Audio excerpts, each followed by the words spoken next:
எத்தனையோ கப்பிள் இன்ஃப்ளூயன்சர்ஸை நம்ம பார்த்துருக்கோம். நம்ம ஊர்ல வெளியூர்ல வெறும் நல்ல விஷயங்களை மட்டும்தான் காட்டுவாங்க. ஆனா எல்லா கப்பிளுமே அவங்களுக்கான ஒரு டார்க் சைடும் இருக்கும்.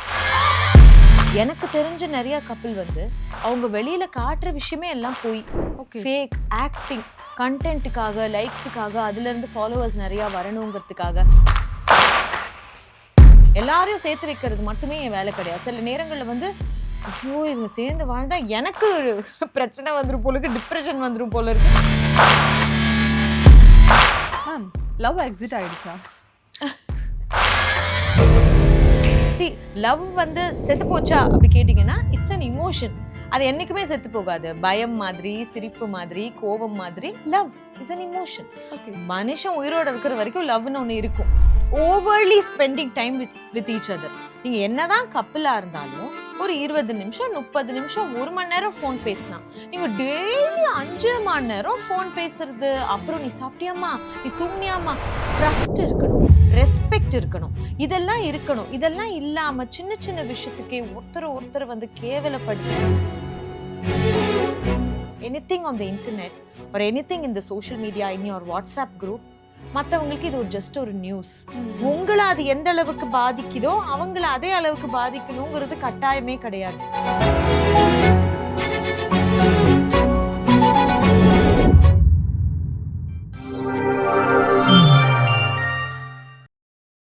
Hello all take one viewers, this is Manjula Govindan. இன்னைக்கு என் கூட சைக்காலஜிஸ்ட் டாக்டர் சரண்யா ஜெயக்குமார் அவர்கள் ஜாயின் பண்ணியிருக்காங்க. அவங்க கிட்ட நிறைய விஷயங்களை பத்தி பேசி கேட்டு தெரிஞ்சுக்க போறோம். வாங்க. வணக்கம் மேம். வணக்கம். இப்போ இருக்க செலிபிரிட்டிஸுங்களோட ஒரு பாப்புலர் கப்புள்ஸ் எடுத்துக்கலாம். எல்லாருக்கும் ஒரு தெரிஞ்ச ஒரு கப்புள் பார்த்து ஓ நல்லா இருக்காங்களே அப்படின்னு சொல்லி நம்ம ஒரு கட்டம் வரைக்கும் ரசிக்கிறோம். அதற்கு பிறகு அவங்களுடைய தனிப்பட்ட வாழ்க்கையில ஏதோ ஒரு காரணத்தினால 2 பேரும் டிவோர்ஸ் அப்படிங்கிற ஒரு விஷயத்துக்குள்ள வராங்க. டிவோர்ஸ் அப்படிங்கிறது ஒவ்வொருத்தர்களுடைய தனிப்பட்ட விருப்பம் தான். அதுல குறை கூறுறதுக்கோ இல்லை கருத்து கூறுறதுக்கோ நம்ம யாருக்குமே எந்த விதமான ஒரு ரைட்ஸுமே கிடையாது. அப்படி இருக்கும் பொழுது இந்த விதமான டிவோர்ஸ் எல்லாம் பார்க்குற நம்ம ஆட்கள் என்ன நினைக்கிறாங்கன்னா, அவ்வளோ நல்லா வாழ்ந்தாங்க, அவங்களே டிவோர்ஸ் வாங்கிட்டாங்க, அப்போ நமக்கும் அதான் ஆயிடும், ஸோ மேரேஜே வேண்டாம் அப்படிங்கிற ஒரு ராங் ஸ்டேட்மெண்ட்குள்ள வந்துடுறாங்க. கண்மூடித்தனமா அந்த டிசிஷனை ரொம்ப ஈஸியாக எடுத்துடுறாங்க. இதை பார்க்கும்பொழுது நீங்க என்ன அட்வைஸ் கொடுக்குறீங்க?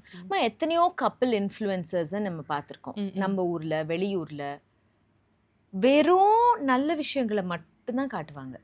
சந்தோஷமான தருணங்கள், சர்ப்ரைசஸ், டூர்ஸ், புது ஃப்ரிட்ஜ் வாங்கியிருக்கோம், நான் சொல்ல புது வீடு வாங்கியிருக்கோம், இந்த மாதிரி நல்ல விஷயங்களை மட்டும்தான் காட்டுவாங்க. ஆனா எல்லா கப்பலுமே அவங்களுக்கான ஒரு டார்க் சைடும் இருக்கும். சண்டை போடாம தேன் மாதிரி இணைச்சுக்கிட்டே இருக்கிறவங்க யார் இருக்கா? ஒரு டார்க் சைடு இருக்கும். ஆனா அதை காட்ட மாட்டாங்க. ஃபார் சம் ரீசன் அதை அவங்க காட்ட விருப்பப்படுறது கிடையாது. ஏன்னா அதை அவங்க பர்சனலா வச்சுக்கிறாங்க. எனக்கு தெரிஞ்ச நிறைய கப்பல் அவங்க வெளியில காட்டுற விஷயமே எல்லாம் போய் ஃபேக் ஆக்டிங், கண்டென்ட்டுக்காக, லைக்ஸுக்காக, அதுல இருந்து ஃபாலோவர்ஸ் நிறைய வரணுங்கிறதுக்காக அந்த மாதிரி இருக்கிறவங்க தான் நிறைய பேர் இருக்காங்க. அதை மட்டுமே வச்சு நம்ம எப்படி அவங்க ஹாப்பி கப்பிள்னு ஜட்ஜ் பண்ணிட முடியும்? முடியாது. அது அப்படி முடியவே முடியாதுமா. நம்ம தான் முட்டாள். அப்போ அவங்க என்ன இப்போ வெளுத்ததெல்லாம் பாலுங்கிற மாதிரி நான் பார்க்கறது எல்லாத்தையும் நம்புறேன்னா அப்ப நான் தானே முட்டாள். உண்மை என்ன? இவங்கெல்லாம் இப்படிதான் இருப்பாங்க, வீட்டுல எல்லாம் நார்மலா தான் இருப்பாங்க அப்படிங்கிறது நமக்கு தான் புரியணும். So when they go for a divorce or anything, அவங்களும் நார்மல் கப்பிள் தான். அவங்களுக்குள்ளேயும் சண்டைகள் வரும். அதுக்கான உண்மையான காரணம் கூட நமக்கு தெரியாம இருக்கலாம். What the social media is telling, ஒரு மீடியா இஸ் டெல்லிங், அது 100% பொய்யா கூட இருக்கலாம். நமக்கு எப்படி தெரியும்? ஒரு ஹஸ்பண்ட் அண்ட் ஒய்ஃப்குள்ள என்ன நடக்குதோ அந்த உண்மை அவங்களுக்கு மட்டுமே தெரியும்.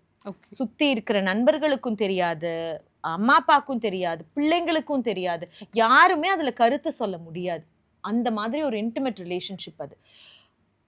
உள்ள போய் அந்த சண்டையில உள்ள பூந்து உட்கார்ந்து கதை கேட்கும் போது நிறைய பொய்கள் சொல்லுவாங்க, அவங்க தன்னைத்தானே டிஃபெண்ட் பண்ணுவாங்க. பட் உண்மைங்கிறது உள்ள ஒன்று இருக்கும். எங்க ஆரம்பிச்சது, எங்க வாட் வென்ட் ராங் அப்படிங்கிறது இருக்கும். அது ஒரு ப்ரொஃபஷனல் கிட்ட ஹெல்ப் எடுக்கும் போது அதுக்கான தீர்வு கிடைக்கும்.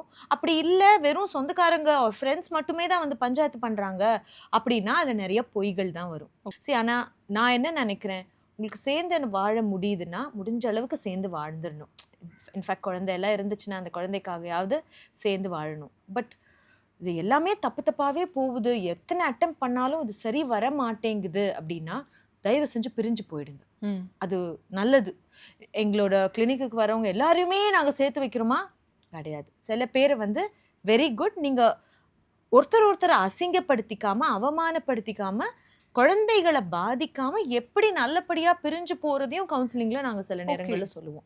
எல்லாரையும் சேர்த்து வைக்கிறது மட்டுமே என் வேலை கிடையாது. சில நேரங்கள்ல வந்து ஐயோ இவங்க சேர்ந்து வாழ்ந்தா எனக்கு பிரச்சனை வந்துரும் போல இருக்கு, டிப்ரெஷன் வந்துரும் போல இருக்கு, அதனால நம்ம அவங்கள பெட்டர் டு ஸ்டே அவே அப்படின்னு நினைக்கிற ஃபேமிலி மெம்பர்ஸ் எல்லாம் இருக்காங்க.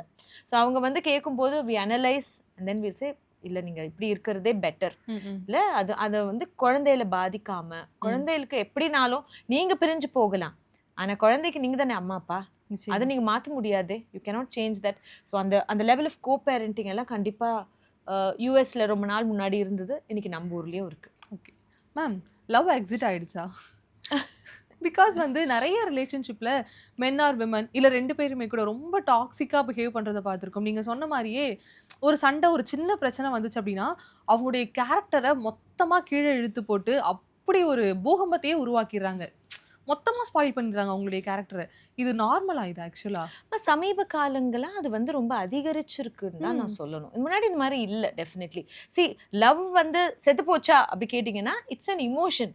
அது என்னைக்குமே செத்து போகாது. பயம் மாதிரி, சிரிப்பு மாதிரி, கோபம் மாதிரி love is an emotion.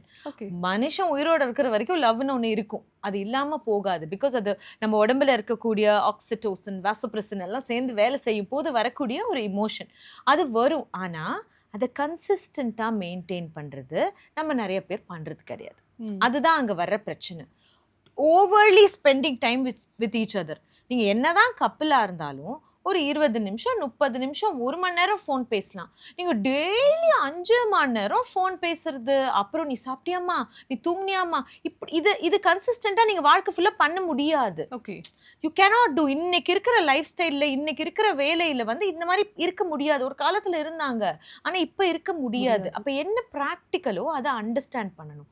Trust இருக்கணும், ரெஸ்பெக்ட் இருக்கணும், இதெல்லாம் இருக்கணும். இதெல்லாம் இல்லாமல் சின்ன சின்ன விஷயத்துக்கே ஒருத்தர் வந்து கேவலப்படுத்தி நான் நிறைய பேர் பார்த்துருக்கேம்மா. அவங்க என்கிட்ட கவுன்சிலிங் வரும்போது, மேம் என் ஒய்ஃப் வந்து என்னை பற்றி என்னெல்லாம் போய் இன்ஸ்டாகிராமில் எழுதியிருக்கா பாருங்க, ஸ்டோரி எப்படிலாம் போட்டிருக்கா பாருங்க. உங்களுக்குள்ள இருக்க பிரச்சனை உங்களுக்குள்ள வச்சுக்கோங்கம்மா, எதுக்குமா சோஷியல் மீடியாவில் வந்து போடுறீங்க? It's not okay. அது certain things have to be private. எனக்கு வந்து நிறைய சேனல்ஸில் வந்து இந்த பர்சனல் ஹஸ்பண்ட் அண்ட் ஒய்ஃப் இஷ்யூவை ஃபர்ஸ்ட் ஹஸ்பண்ட் பேசுவார், அப்புறம் ஒய்ஃப் ஒரு கருத்து சொல்லுவாங்க. எனக்கு அதில் உடன்பாடு கிடையாது. Your private thing has to be your private thing. ஏதோ ஒரு சேனல் எங்கேயோ பணம் சம்பாரிச்சிட்டு போகிறாங்க at the cost of your name being damaged. இந்த உலகத்துக்கு போய் உங்களுக்குள்ள என்ன நடந்துச்சு, யார் மேலே தப்புன்னு சொல்லி புரிய வைக்கிறதுக்கான தேவை இல்லை. அதை பண்ணாதீங்க. செலிப்ரிட்டிஸாக இருந்தாலுமே பண்ண வேண்டிய அவசியம் இல்லை. நீங்கள் பாருங்கள், டாப் மோஸ்ட் ஆக்டர்ஸ் ஆக்ட்ரஸஸ் அவங்க வந்து டிவோர்ஸ் பண்ண போது காரணம்லாம் வந்து ஒருத்தர் சேனலில் வந்து சொல்லிக்கிட்டே எல்லாம் இருக்க மாட்டாங்க. நாங்கள் பிரியறோன்னு ஒரு லெட்டர் போடுவாங்க, நீங்கள் வந்து தயவு செஞ்சு வி வாண்ட் ப்ரைவசி அப்படின்னு ஒரு லெட்டரில், அந்த லெட்டரில் மென்ஷன் பண்ணியிருக்கோம். எப்படியோ எந்த சேனலும் ப்ரைவசி எல்லாம் கொடுக்கவே கொடுக்காது. ஆனாலும் they will take it forward from there and அவங்களோட பர்சனல் விஷயங்களாக அதை வச்சுருப்பாங்க. ஆனால் இன்னைக்கு வந்து ஈவன் நார்மல் பீப்புள் கூட, நாட் செலிப்ரிட்டிஸ், ஒரு நார்மல் மிடில் கிளாஸில் இருக்கிறவங்க, நார்மலாக ஒரு கார்ப்பரேட்டில் வேலை செய்கிறவங்க, அவங்க கூட வைஃபோட பர்சனல் ஃபோட்டோஸ், பர்சனல் சாட்ஸ் எல்லாத்தையும் ஃபேமிலி குரூப்பில் போடுறது, ஆஃபீஸ் குரூப்பில் போடுறது. ஒரு பிரச்சனை சண்டைன்னா பிரிஞ்சிடணும், பிடிக்கலைன்னா விட்டுறணும். ஒருத்தரோட கேரக்டரை நான் ஸ்பாயில் பண்ணி கெடுத்து குட்டிச்சவராக்கிட்டு தான் அந்த ரிலேஷன்ஷிப்லேருந்து வெளியில் வருவேன்னா that's not nice. Anything on the internet or anything in the social media, in your WhatsApp group, மற்றவங்களுக்கு இது ஒரு ஜஸ்ட் ஒரு நியூஸ். உங்களை அது எந்த அளவுக்கு பாதிக்குதோ அவங்கள அதே அளவுக்கு பாதிக்கணுங்கிறது கட்டாயமே கிடையாது. பாத்தியாடியா வாழ்க்கையில் என்ன நடக்குதுன்னு பார்த்து சிரிக்கிறவங்க தான் நிறைய பேர் இருப்பாங்க. அது புரிய மாட்டேங்குது. இமோஷ்னலி போய் ஸ்டோரியா போடுறது. That's not okay. நம்ம வந்து நம்மளோட இமோஷன்ஸை வெளியில காட்டுற இடம் சோஷியல் மீடியா கிடையாது. You feel upset, I'm down, I'm upset, அந்த மாதிரி வேணும்னா சொல்லிட்டு போயிடுங்க. காரணமாக சொல்லி எக்ஸ்பிளனேஷன் வீடியோலாம் போட்டு தட்ஸ் நாட் ஓகே. அது உங்களை வீக்காக ஆக்கிடும். மற்றவங்களுக்கு இது தெரியணுங்கிற அவசியம் கிடையாது. ஓகே, இப்போ வந்து இந்த ரிலேஷன்ஷிப்குள்ளே அப்படியே பேரண்டிங்குள்ளே வந்தோம் அப்படின்னா தேர் இஸ் அ 2 டைப். வந்து ஒரு காமனாக பிரிச்சுக்கலாம். ஒன்று ஸ்ட்ரிக்ட் பேரண்டிங்காக இருப்பாங்க, ஒன்று லிபரலாக இருப்பாங்க. ஓகே, என்ன வேணா பண்ணலாம் அப்படிங்கிற மாதிரி இருப்பாங்க.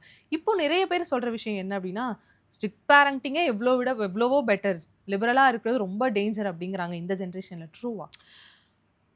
ஜென்டில் பேரண்டிங்கில் எனக்கு நம்பிக்கை கிடையாது. ஓகே, நான் வந்து என்னோட வாத்தியார் வந்து அந்த காலத்து சைக்காலஜி படிச்சு வந்தவர். Okay okay, I practise very conventional psychological therapy methods.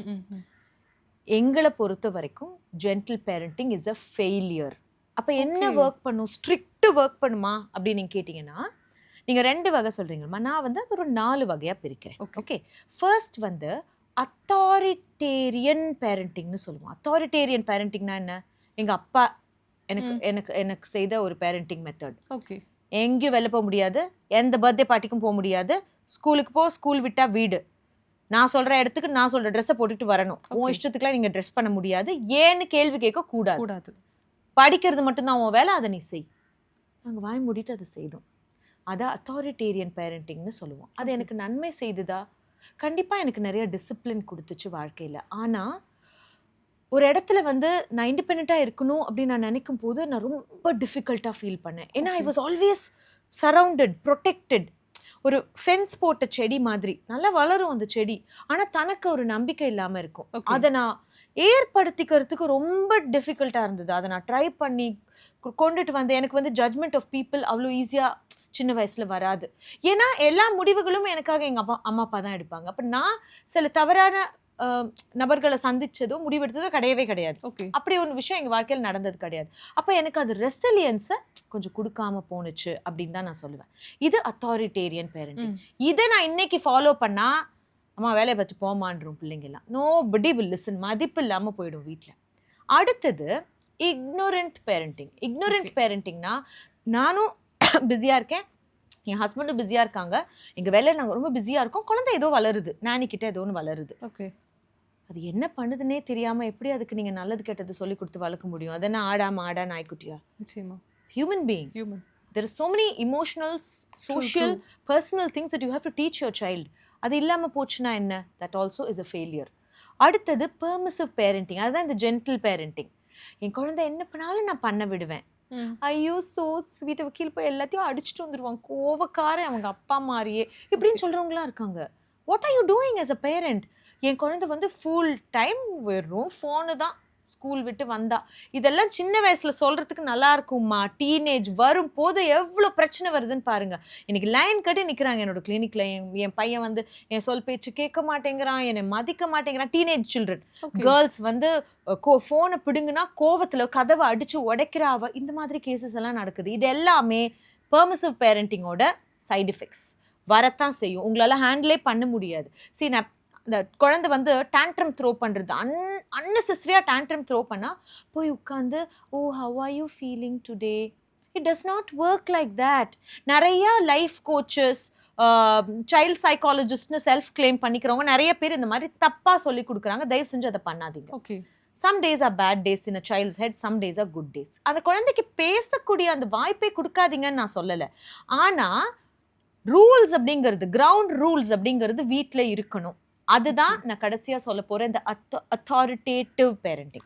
Authoritative பேரண்டிங்னா வீட்டில் சில கிரவுண்ட் ரூல்ஸ் இருக்கும். அந்த கிரவுண்ட் ரூல்ஸை ஏன் ஃபார்ம் பண்ணியிருக்கீங்கன்னு குழந்தைகள்ட்ட உட்காந்து எக்ஸ்பிளைன் பண்ணுங்க. அதை கன்சிஸ்டண்டா ஃபாலோ பண்ணுங்க. ஓகே, அதுதான் முக்கியம். இல்லாட்டி பொட்டேட்டோவை தவிர உங்க குழந்தை எந்த வெஜிடபிளும் சாப்பிடாது, சிக்கனை தவிர வேற எந்த மீட்டும் சாப்பிடாது, நினச்சா ஸ்கூலுக்கு போகும், நினச்சா லீவ் எடுத்துட்டு வீட்டில் இருக்கும், ஸ்க்ரீன் டைம் அன்லிமிட்டடாக இருக்கும், ஒழுங்காக போயிட்டு இருந்த ஸ்போர்ட்ஸ் கிளாஸ்க்கு திடீர்னு போகாமல் போகும். இதெல்லாம் எப்படி ஹேண்டில் பண்ணுவீங்க? கிரவுண்ட் ரூல்ஸ் இருக்கணும். அப்போ நான் விட்டுறலாமா குழந்தையா? என் குழந்தைக்கு ஏன் போக பிடிக்கல? இப்போ யாரோ ஒருத்தர் அந்த குழந்தை அங்கே அப்யூஸ் பண்ணுறாங்க, அதனால போக பிடிக்கல, நான் உட்காந்து பேசலாம். என்ன வாட் இஸ் ஹேப்பனிங், எதனால அப்படின்னு கேட்கலாம். அந்த குழந்தை வந்து இல்லை எனக்கு போக பிடிக்கல, எனக்கு வீட்டில் டிவி தான் பார்க்க பிடிக்குதுன்னா அலோவ் பண்ணிடலாமா? அதைத்தான் இன்னைக்கு ஜென்டில் பேரண்டிங்ன்றாங்க. குழந்தை என்ன விருப்பப்படுதோ அதை செய்ய விடுங்க. அந்த குழந்தைக்கு மூளையே வளரலம்மா, இப்பதான் வளர்ந்துட்டு வருது. அது விருப்பப்படுறது மாதிரி அது வாழ்க்கை இருக்கணுமா இருந்தா கேட்டு குட்டிச்சவரா போயிடும். சில விஷயங்களை நல்லது கெட்டது என்னன்னு அப்பா அம்மா தானே சொல்லி கொடுக்கணும். Very strongly I can say, இன்னைக்கு இருக்கிற நிறைய பேரண்ட்ஸ் அவங்க லைஃப் ஸ்டைல்ல இருக்கிற பிரச்சனைகளை மறைக்கிறதுக்கு குழந்தைகள்கிட்ட ஜென்டில் பேரண்ட்ஸா இருக்கிறாங்க. ஏன்னா குழந்தைங்க learn by modelling, by observation. நம்ம என்ன சொல்கிறோம், ஃபோனையே பார்த்துக்கிட்டு இருக்காதன்னு குழந்தைக்கு சொல்லி கொடுக்குறோம். ஆனால் எங்கள் அம்மா உட்காந்து ஃபோனையே பார்த்துக்கிட்டு இருக்கு, அப்போ அதை மறைக்கிறதுக்கு நான் ஜென்டில் பேரண்ட்டாக இருக்கேன் அப்படின்னு சொல்லுது. அப்பா வந்து ட்ரிங்க் பண்ணுறாரு, அதை பற்றி அந்த குழந்தை கேட்கக்கூடாது அப்படிங்கிறதுக்காக அடுத்த நாள் கூட்டிகிட்டு போய் டாய்ஸாக வாங்கி கொடுக்குறாரு. Gentle parenting. அகேன், எதை நம்ம ஜென்டில் பேரண்டிங்னு அண்டர்ஸ்டாண்ட் பண்ணுறோம்? Parents are parents, you don't have to be friends. குழந்தைகளுக்கு ஃப்ரெண்ட்ஸ் நிறைய பேர் இருக்கிறாங்க. நீங்களும் போய் ஃப்ரெண்டாக இருந்தால் யார் பேரண்ட் வேலையை பாப்பா? Okay, they need to know what is correct, what is wrong. அதுக்கு ஆசைப்படுறதெல்லாம் நீங்கள் கொடுத்துக்கிட்டே இருந்தீங்கன்னா அவங்களோட மூளை வந்து என்ன அவங்களுக்கு டோப்பமீன் அதிகமாக சுரக்குதோ அதுக்கு தான் ஆசைப்படுவாங்க. கொடுத்துக்கிட்டே இருக்க முடியுமா? அது எப்போ அவங்களுக்கு அந்த ரியாலிட்டி ஹிட் ஆகும்னா அந்த குழந்தையோட அடாலசன்ஸில் கரெக்டாக ஒரு 12-13 வயசு ஆகும்போது ஐயோ விட்டுட்டோமே. என்கிட்ட கவுன்சிலிங்க்கு வர்றவங்க இல்லாமா என் குழந்தை இது பண்ணுது நிறைய அடிக்கிட்டே போவாங்க. இவ்வளோ பண்ணுறான், எனக்கு தாங்க முடியல, எனக்கு வளர்க்கவே முடியல டாக்டர்.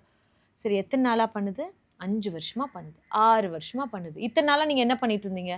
ஏன் இதெல்லாத்தையும் பண்ண விட்டீங்க? அந்த கேள்விக்கு பதில் கிடையாது. ஏன்னா அவங்க ஜென்டில் பேரண்ட்ஸாக இருந்திருக்காங்க. Okay, to you understand? So எது கரெக்ட் எது ராங் அப்படிங்கிறது எனக்கு தெரியணும். ஸ்கூல் ட்ராப் அவுட்ஸ் எனக்கு அதிகரிக்குது, காலேஜ் ட்ராப் அவுட்ஸ் அதிகரிக்குது. Why? Because of this gentle parenting. தம்பி உன்னால முடிஞ்சா படிப்பா, இல்லாட்டி என்ன காசை கட்டிட்டு இப்போ படி, உனக்கு வேற என்ன வேலை அப்படின்னு சொல்லணுமா இல்லையாம்மா? இல்ல எனக்கு இது படிப்பு பிடிக்கலன்னா ஆல்டர்னேட் என்ன பண்ண போற? அதையாவது உட்காந்து பேசணும்ல. இன்னைக்கு பேரண்ட்ஸ் அதையும் பேசுறது கிடையாது. பிடிக்கல அதனால அவன் வீட்டில் இருக்கான். அது எப்படிமா அது கரெக்டான பேரண்டிங்காக இருக்கும்? That's not okay. நம்ம வந்து அமெரிக்கன் பேரண்டிங்னு சொல்கிறோம். How you seen the real American mothers? They are super strict, very strict parents. அவங்க இந்த அத்தாரிட்டேட்டிவ் பேரண்டிங்கை கரெக்டாக ஃபாலோ பண்ணுவாங்க. 7 மணிக்கு night you have dinner and go to ஸ்லீப்னா கோ டு ஸ்லீப். அப்புறமா ஒரு 18 வயசு ஆகும் போது குட் அடல்ட்ஸாக வளர்த்துருப்பாங்க. அப்போ இனிமேல் உன் வாழ்க்கை நீயே பார்த்துக்கோ, வெளியில் போன்னு விரட்டி விட்டுருவாங்க. தட் இஸ் குட் பேரண்டிங் என்னை பொறுத்த வரைக்கும். ரொம்பவும் ஸ்ட்ரிக்டாக இருக்கணும்னு அவசியம் கிடையாது. குழந்தையில புரிஞ்சுக்காம அவங்கள டார்ச்சர் பண்ணுறதும் தேவை கிடையாது. அவங்கள இஷ்டத்துக்கு வாழ விடுறதும் இட்ஸ் நாட் ஓகே. எங்க பிடிச்சு வைக்கணுமோ அந்த இடத்துல கண்டிப்பா அது தெரியணும். என்னைக்கு ஒரு அம்மா வந்து இப்படி ஒரு பார்வை பார்த்தாலே அந்த குழந்தை வந்து சொல் பேச்சு கேட்குதோ, then you mastered the art of parenting. You understand? சில பேரண்ட்ஸ் அம்மா எல்லாம் என்கிட்ட சொல்லுவாங்க, தினந்தோறும் இந்த ஸ்கூல் ஷூவை நான் தான் எடுத்து வைக்கிறேன். நான் எத்தனை 2 வருஷமா சொல்லிட்டு இருக்கேன் டாக்டர், கேட்க மாட்டேங்கிறா. நீங்க 2 வருஷமா சொல்றீங்க, ஓகே. நீங்க சொல்றது அந்த குழந்தை கேட்கலன்னா நீங்க என்ன பண்றீங்க? புலம்புறீங்க, அப்புறம் ஷூவை நீங்களே எடுத்து வச்சுட்டு போயிடுறீங்க. அப்போ அந்த குழந்தை என்னைக்குமா லேர்ன் பண்ணும்? இந்த ஷூவை நான் எடுத்து வைக்கலன்னா என்ன கான்சிக்வன்ஸ் எனக்கு வீட்டில், அது தெரியணுமா இல்லையா? ஒழுங்கான கான்சிக்வன்ஸ் இல்லைன்னா லேர்னிங்கே வராது. இன்னைக்கு தேதிக்கு நான் உண்மையாக சொல்ல போனால் பேரண்ட்ஸ் வந்து குழந்தையில வளர்க்குறாங்களா இல்லை குழந்தைங்க பேரண்ட்ஸை போட்டு வளர்த்துக்கிட்டு இருக்காங்களாங்கிறதே நமக்கு தெரியலை. அவங்க நினைக்கிறது தான் அங்கே வீட்டில் நடக்குது. அது இவங்களுக்கு தான் டிஃபிகல்ட்டாக ஆகிடும் லேட்டர் ஆன். ஓகே, இப்போ ஒரு சில விஷயங்கள் வந்து பேஸ்ட் ஆன் த சோஷியல் மீடியாவா அப்படின்னு தெரியல, நிறைய பேர் நிறைய விதமான ஸ்ட்ரிக்ட் டயட்டை வந்து ஃபாலோ பண்ணிட்டாங்க. அதுலேயும் முக்கியமாக நோ சுகர் டயட் அப்படிங்கிறாங்க. இது நிஜமா உண்மையா இல்லை அவங்க இன்ஃப்ளூயன்ஸ்னால மட்டும்தான் இந்த விஷயத்த செய்கிறாங்களா? அதாவது சுகர் சாப்பிடக்கூடாது, ஏன்னா அது it's processed, it's highly processed, நமக்கு வந்து உடம்புக்கு அது கெடுதல் அப்படின்லாம் அதிகமாக சொல்லப்படுறதுனால நோ சுகர் டயட். இப்போது ஒரு டீ காஃபியில் மட்டும்தான் நான் சுகர் சேர்த்துக்கிறேன் அப்படின்னா அது வேற. இன்னைக்கு வந்து நீங்கள் இன்ஸ்டாகிராம் ரீல்ஸ்லேயே பாருங்கள், சில டெசர்ட்ஸ் எல்லாம் பார்த்தாடி என்னடா இதை சாப்பிட்டுட்டு நம்மளே போய் ஹாஸ்பிட்டலில் போய் படுத்துக்கணும் போல இருக்கு. Extremely overloaded with sugars and chocolates. அது நாட் ஓகே. இப்போ அந்த மாதிரி சாப்பிட்டு பழகிறவங்க வந்து இல்லை ஐ வாண்ட் நோ சுகர் டயட்னா பரவாயில்ல தானே, அது அவங்களுக்கு நல்லது தானே செய்யும். தே கேன் அவங்க தேவைப்படுற டீயோ காஃபியில் வந்து அவங்க வேற ஒரு சோர்ஸ் ஆஃப் சுகர் ஆட் பண்ணலாம், இல்லை ஃப்ரூட்ஸ் சாப்பிட்டுக்கலாம், ஃப்ரூக்டோஸ் எடுத்துக்கலாம். அந்த மாதிரி தே கேன் டூ.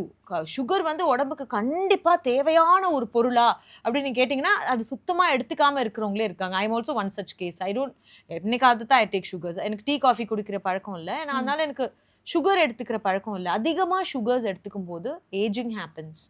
ஓகே, உள்ளே இருக்கிற ஆர்கன்ஸ் எல்லாம் கண்டிப்பாக excessive sugar will damage everything. எனக்கு எத்தனை பேருக்கு ரொம்ப சின்ன வயசுலேயே டயபெட்டிஸ் இல்லையா? So on a low sugar diet, good. No sugar diet ஒரு கரெக்டான ஒரு நியூட்ரிஷனிஸ்ட்டை ஐடியா கேட்டு என் உடம்புக்கு இது ஒத்து வருமா, என் லைஃப் ஸ்டைலுக்கு இது ஒத்து வருமா அப்படிங்கிறத கேட்டுட்டு ஃபாலோ பண்ணலாம். ஆனால் சில பேர் இறந்து கூட போயிருக்காங்கம்மா கண்மூடித்தனமான டயட்ஸையும் ப்ரோட்டீன் ஷேக்ஸையும் இன்ஜெக்ஷன்ஸையும் எடுத்து என் உடம்பை ஃபிட்டாக வச்சுக்கணுங்கிறதுக்காக ட்ரெயின்டு ப்ரொஃபஷ்னல்ஸாக இல்லாதவங்கள்ட்ட தயவு செஞ்சு அட்வைஸ் வாங்காதீங்க. இப்போ நான் வந்து உங்களுக்கு நீ எவ்வளோ சுகர் எடுத்துக்கலாம் நான் சொல்ல முடியுமா? என்னால் சொல்ல முடியாது. I am not trained in that. அதுக்குன்னு ட்ரெயின்ட் ப்ரொஃபஷனல்ஸ் கண்டிப்பா இருக்காங்க. அவங்கள்ட்ட போய் உங்களோட பாடி மாஸ் இண்டெக்ஸ் என்னது, உங்களோட சுகர் குளுக்கோஸ் லெவல்ஸ் எப்படி இருக்கு, உங்களோட லைஃப் ஸ்டைல் எப்படி இருக்கு, நீங்க எத்தனை மணி நேரம் தூங்குறீங்க, உங்களோட வேலை எந்த மாதிரி, அதுல உங்களுக்கு எவ்வளவு ஸ்ட்ரெஸ் லெவல் இருக்கு, நீங்க வெஜிடேரியனா நான் வெஜிடேரியனா, எத்தனை மணிக்கு சாப்பிட்டு பழகி இருக்கீங்க, இது எல்லாத்தையும் பார்த்துட்டு தான் ஒரு ப்ராப்பர் டயட் பிளான் கொடுப்பாங்க.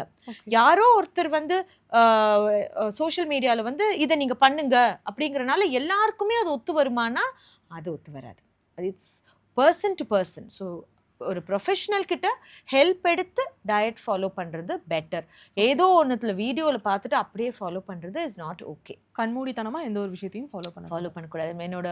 எனக்கு ரொம்ப தெரிஞ்ச ஒரு ஃப்ரெண்டே வந்து அந்த மாதிரி ஒரு ஒரு பயங்கர கிராஷ் டயட்டை ஃபாலோ பண்ணி சடன் கார்டியாக் அரெஸ்ட்ல இறந்து போனாங்க. ஓகே, நம்ம ஃபிட்டா இருக்கணும்னு நினைக்கணும், ஆனால் உயிரோட இருக்கணும்ல. நிச்சயமா. That's more important. No ma'am, ரொம்ப தேங்க்யூ மேம். நிறைய வந்து முக்கியமான இன்ஃபர்மேஷன்ஸை வந்து ரொம்ப எளிமையாக ரொம்ப அழகாக வந்து விளக்கமாக சொல்லியிருக்கீங்க. ரொம்ப நன்றி மேம். Thank you ma'am.